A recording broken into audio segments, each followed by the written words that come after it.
Good morning, everyone, and thank you so much for joining the first Select Insights for 2026. On the agenda for today is a brief update on the Select Fund of Funds range and how the funds are performing. Then I'm going to spend about 20 minutes just going through some principles behind constructing resilient portfolios for South African investors, resilient global portfolios for South African investors. And then we'll be joined by Steve Villiers from Dodge & Cox. He is a research director and he's a member of the investment committee, and he will share their views on the global equity market. Where are they finding opportunities? Where are they seeing risks as it pertains to the Dodge & Cox Global Stock Fund, which is one of the four active building blocks within the Select Global Equity Fund of Funds. And I know most of you on the call are very familiar with the Select Fund of Funds range, and you're very loyal supporters. Thank you so much for that continued support, and well done on the continued great business that's coming through. But let me just take 2 minutes to go through the range as a brief reminder for some of our newer colleagues on the call. So the Select Fund of Funds range is managed exclusively for your clients. Only clients of Nedbank Private Wealth, NFA, NFP can use the funds range. And because of this exclusivity, we were able to design the range very closely aligned to your advice process. So you'll notice that if you have a client that ends up in the defensive bucket on your advice process and how you grade that investment goal, the Select Defensive Fund of Funds is the appropriate fund for that goal, for example. So let's take a brief look at the full range. On the far left-hand side of your screen, you'll see the Select Income Fund of Funds. This is basically an enhanced cash, an enhanced money market solution. It aims to give you, let's call it 1 to 2% above the cash rate every year. It's short-term, minimum 6 months from an investment horizon perspective. And yes, it does have direct offshore exposure, but very little, and the currency will always be hedged out to protect against volatility.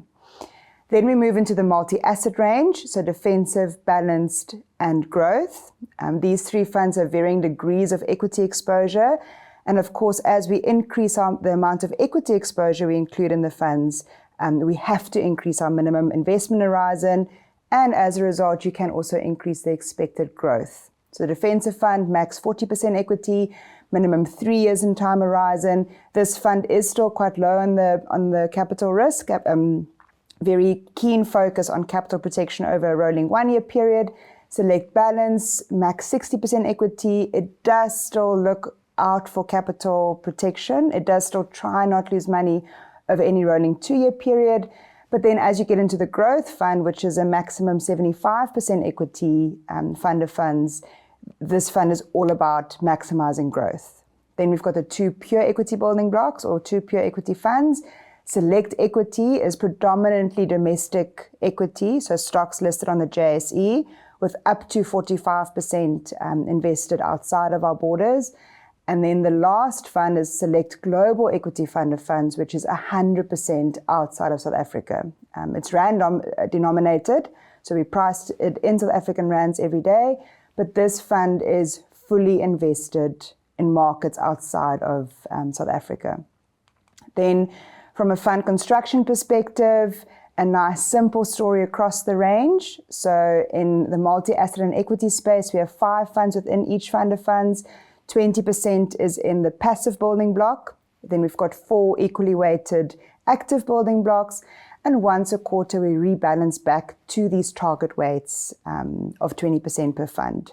The income fund of funds is diversified across 3 funds, so a third each, also rebalanced quarterly. And there you'll see the Dodge & Cox name top right, which is the fund where Steve will be joining us on later. Now, I thought before we look at the fund performance, let's just take a quick look at how the markets have done, because this will give us a nice context in terms of why the funds performed the way it did.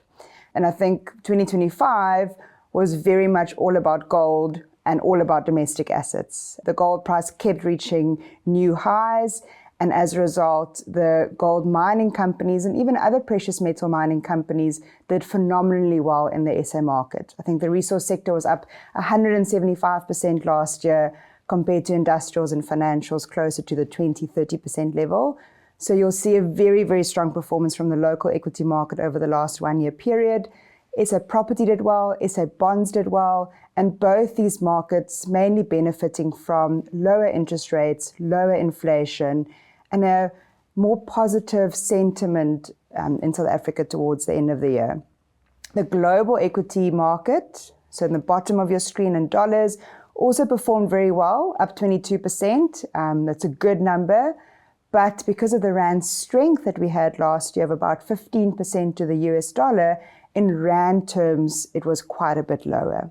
So keep this in mind as we go through the fund of funds. Keep this in mind as you think through how each of the underlying funds are positioned, because last year, or even the 1 year up until the end of January, was very much about, did the managers have domestic assets or foreign assets? Did the managers hold gold and other precious metals in their equity portfolio? And how much bond exposure did they have, domestic bond exposure? Those are some of the key drivers of performance. And of course, managers that had a SA bias performed better than managers that were predominantly invested offshore in the shorter term. So now let's look at the fund of funds. The recommended investment period for each fund is highlighted in green. And this is the period that you should focus on when you're reviewing the fund performance, this period or longer. And as you can see, for each of the funds, they are doing very well, either being in line or ahead of their peer groups over these periods. The longer period performance also looking very good compared to peers. And over the shorter term, a bit more of a mixed results. There are a few managers like Coronation, like 91, that have maintained their higher offshore exposure positions.